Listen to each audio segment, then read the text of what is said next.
Hey guys, what's going on? It's Cynnnical, and today for you guys, I thought I would do my first impressions on Kingdom Hearts Unchained Key. A few people came to me on AskFM as well as Twitter, and they were just sort of asking, Cynnnical, what's your overall sort of opinions and feelings towards Kingdom Hearts Unchained Key? Have you played it yet? What do you think about the game? So I thought I'd bring a video to you guys, just going over a few of the things that I'm sort of feeling about the game right now, whether I like it or not, and stuff like that. Now keep in mind, this video is going to be very basic in terms of a first impressions. Main reason why is the game is in Japanese, so it's very hard to sort of understand what to do, how to navigate, you know, how to actually fully play the game properly and stuff like that, you know, what each sort of medal does in the game, whether it's more based for defense, you know, attack, whether it actually heals you for its special ability and stuff like that. It's very hard navigating every single corner of the game, you know, to actually fully understand how upgrades and stuff like that work. So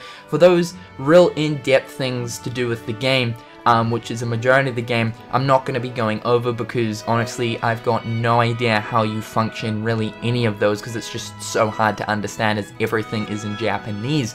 But I thought this video would be cool to just sort of go over to express my feelings about how I'm feeling about Unchained Key right now, and it's going to be more sort of directed towards the gameplay, how it sort of feels and how it sort of plays. Very basic. So let's first of all start off with the style of the game. Now keep in mind, this is my footage right here. I'm just you know, I whipped out my video camera, decided to record some raw footage. This is playing on an iPhone 6. So yeah, like I was mentioning, let's talk about the visual style first, because I feel like we can talk about that. Now, obviously this game looks different from any other Kingdom Hearts game that we have received in the past. We're used to obviously playing 3D Kingdom Hearts games when it comes to Kingdom Hearts, even on the DS, you know, games. Even though the DS wasn't a very powerful console, it was still sort of like a 3D Kingdom Hearts game. But this time around, it's like a 2D kind of side-scrolling game. The visual style is really beautiful. The visuals look really nice. The whole artwork of everything, it looks a little bit cartoony, and I know a few people were sort of like, you know, the fuck is this shit? But in my personal opinion, it's really good, and it runs on most devices as well, so you don't need the latest of the latest phone. You can play it on most phones these days and stuff like that, as long as it's like a smartphone.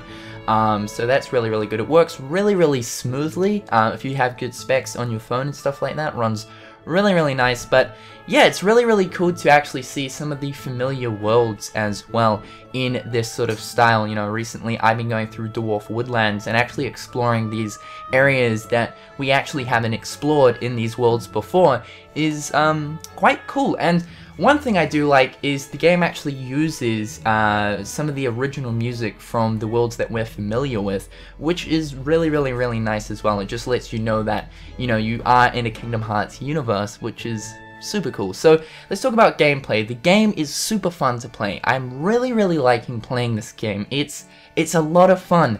And you know, when I was reading through the news of Unchained Key, you know, and sort of reading about how it plays, you know, the tapping and the touching, I was like, you know, this sort of sounds like it's going to be really interesting.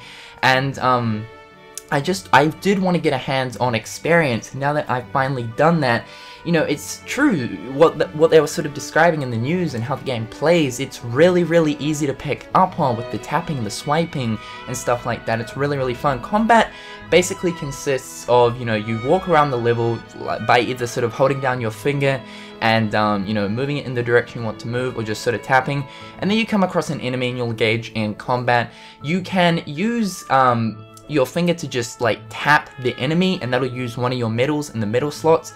Or if you have enough ability points in your ability sort of meter that's to the top left of the screen, you can swipe the medal and it will sort of perform a special attack which can inflict very nice damage upon all of the enemies that you're currently encountered with the battle in, which is really good. So you kind of want to sort of plan your ability points and build them up so that, you know, you know when the right moment is to actually use those special attacks. You can also sort of perform like a circle with your finger around the screen, and that'll perform a basic attack that will deal out damage equally to all of the enemies on screen as well. It's not really as efficient as using the special attack that also inflicts damage upon all of the enemies.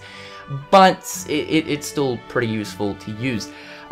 Basically the main sort of gameplay aspects of the game is going to do missions, so you pretty much just kind of, you know, keep doing missions, and it was recently stated by Tetsuya Nomura that there's going to be 200 missions, and there's going to be more missions being added into the game, but so far they've lined up 200 missions that is eventually going to lead into the Keyblade War, which is really cool. But yeah, you just do these missions, and there's challenges for each of the missions, like I went over in previous news, and depending on if you actually do those challenges, at the end of the mission, you'll be rewarded with more rewards, and I have to say that seeing all those rewards stack up at the end of a mission is so satisfying. There's a lot of collecting and item obtaining in this game, and I think that's just so satisfying, even though I don't know what these items are, because obviously it's in Japanese, and I don't know what challenges I have to do in order to get the extra rewards.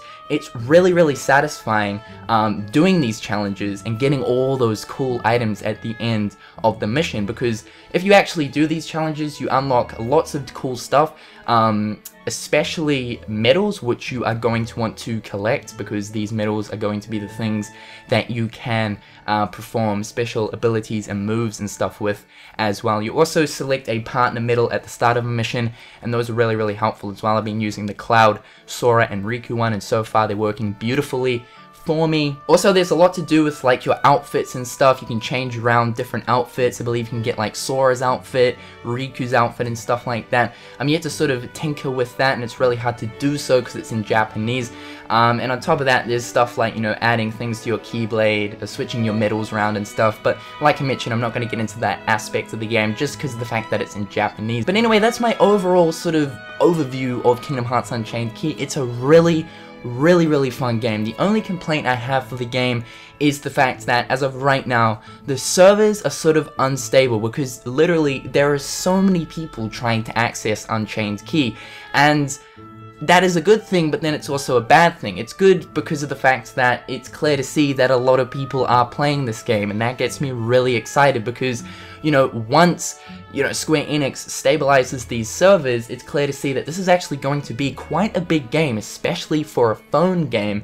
But it's bad just mainly because of the fact that it's pretty interrupting. It's hard to actually sit down and have a nice full, you know, hour session of the game, because you're bound to come across these errors that pop up, and you have to close the app and then sort of even sometimes restart your phone. That can be pretty annoying.